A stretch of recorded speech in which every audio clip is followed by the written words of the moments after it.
Hola, muy buenas. Soy Xavier Les, trabajador social sanitario en el Hospital Universitario de Navarra.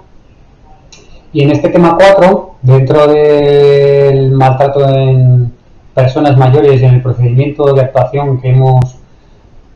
diseñado para el ámbito hospitalario, os voy a contar de una manera bastante general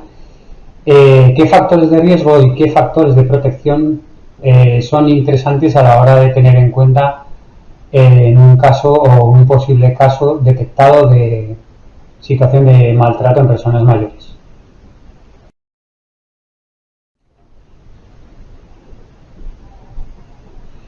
El maltrato hacia personas mayores,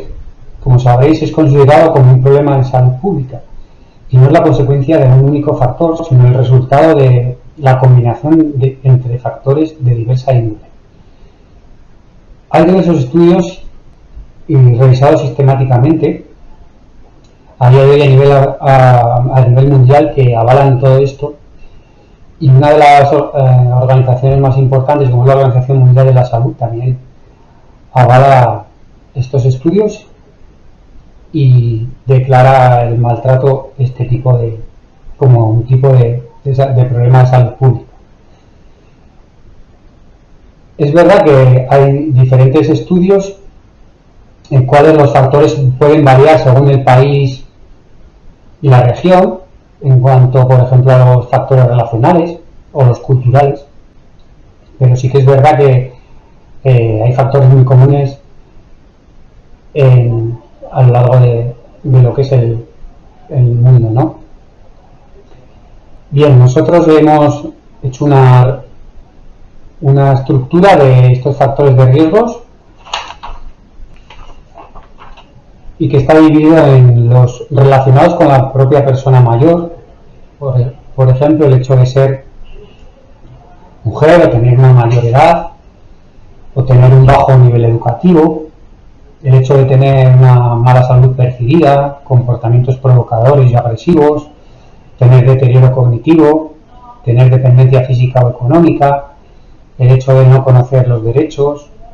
tener sentimientos de culpabilidad, el consumo de alcohol, sintomatología depresiva, ansiedad, sentimientos de soledad o el hecho de tener un deterioro rápido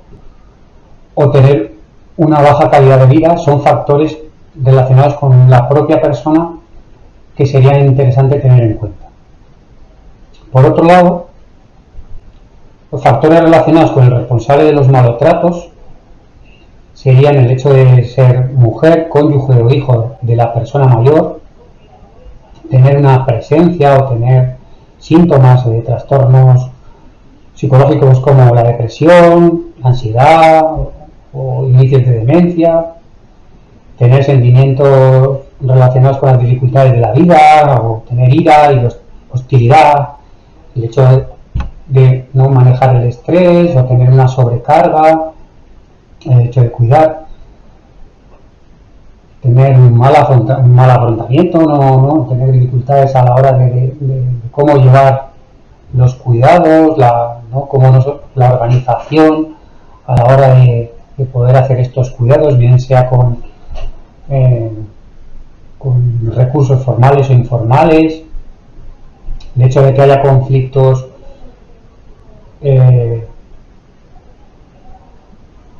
anteriores, pues también es importante.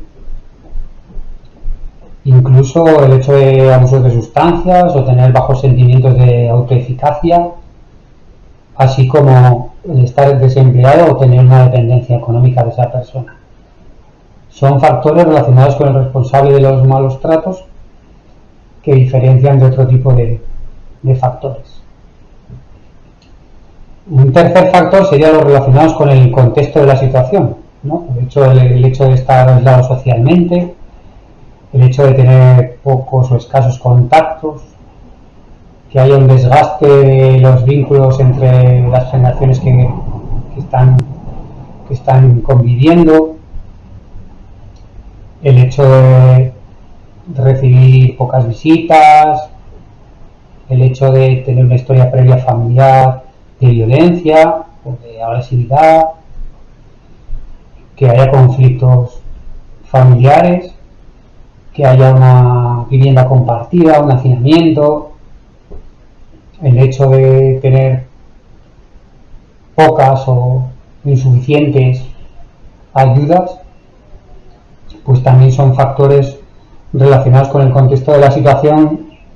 que dependerá también de otros factores,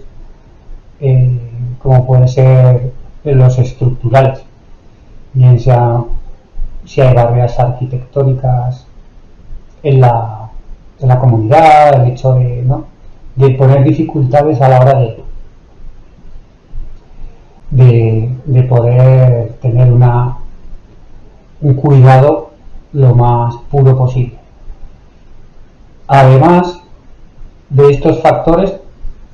estarían también, pues, los que serían más comunitarios, como puede ser el edadismo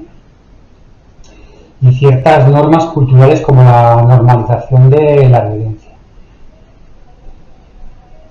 Bien, estos factores que os hemos contado serían los factores de riesgo más destacados que pueden sufrir las personas mayores dentro del contexto en el que viven.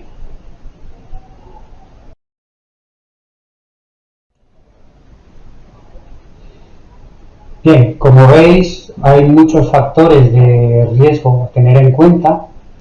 y, por desgracia, no tenemos tantos factores de protección a los que coger o a los que agarrarnos. Por eso voy a revisar un poco estos factores de protección, en los cuales me basaría en dos fundamentales, que sería, por un lado, el apoyo social que pueda tener esa persona, bien sea a través de familia, entorno, incluso si está institucionalizado dentro de esa institución, como pueden ser los profesionales o gente de alrededor. Y por otro lado, la resiliencia que pueda tener esa persona o la manera de adaptarse a la vida que pueda tener esa persona. Estos serían los dos factores de protección más importantes a tener en cuenta. Otros factores de protección serían ya ajenos, como si fuéramos más ajenos a la persona, sería el hecho de tener una posible formación para el autocuidado, que tendría que ser recibido desde fuera o incluso dentro del lugar de convivencia o la familia o el entorno. El hecho de tener unas relaciones sociales satisfactorias, el hecho de poder participar en ciertos grupos, ¿no?, como manera de activar a las personas mayores, así de manera general. Por otro lado, también podemos tener, pues eso, personas que formen para ese autocuidado, que haya una implicación de los equipos interdisciplinares a la hora de ser partícipes o de poder prevenir o de poder dar pautas a la hora de cuidar. El hecho de conocer ciertos recursos, dispositivos o incluso los legislativos disponibles también serían importantes. Y a tener en cuenta de manera más comunitaria el fomento de las relaciones intergeneracionales, el hecho de aprender a cuidar, el hecho de introducir vemos que las familias, los modelos de familia van cambiando y están cambiando totalmente de lo que era ahora hace 50 años, con lo cual ya los hijos parece ser que ya no van a cuidar o que no vamos a cuidar a nuestros padres, y eso hay que dar una vuelta también. Mantenimiento del mayor tiempo posible de las capacidades que tengan esas personas, tanto cognitivas, físicas, emocionales, sociales, Y el hecho de estar formado y sensibilizado desde el nivel profesional y de los cuidadores profesionales también serían factores de protección a tener en cuenta. Así, como veis, están los relacionados con la propia persona, los relacionados con el entorno comunitario, pero estas a veces se dejan más al hecho de poder estar fuera o que desde fuera nos ayuden más. Pero hay que tener en cuenta que las personas por sí mismas tienen conocimiento y sabiduría,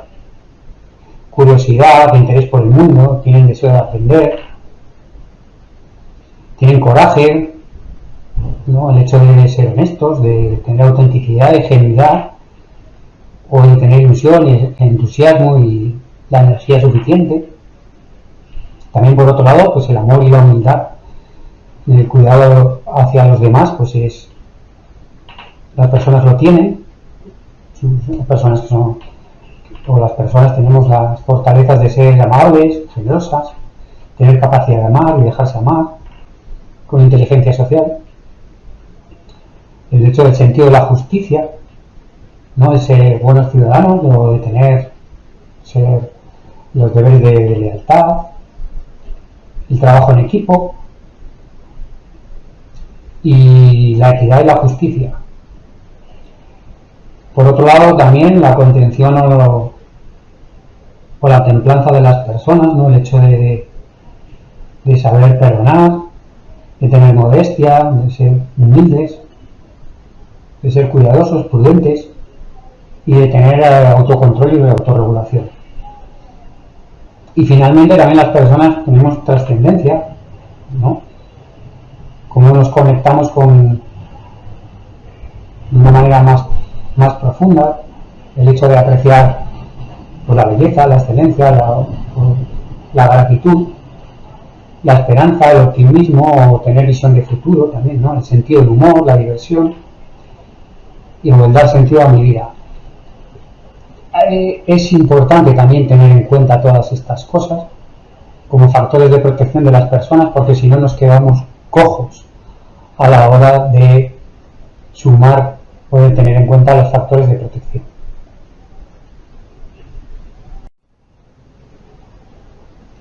Bien, nada, daros las gracias, eskerrik asko, y espero que os haya servido estas pautas de factores de riesgo de protección a tener en cuenta en este procedimiento. Un saludo.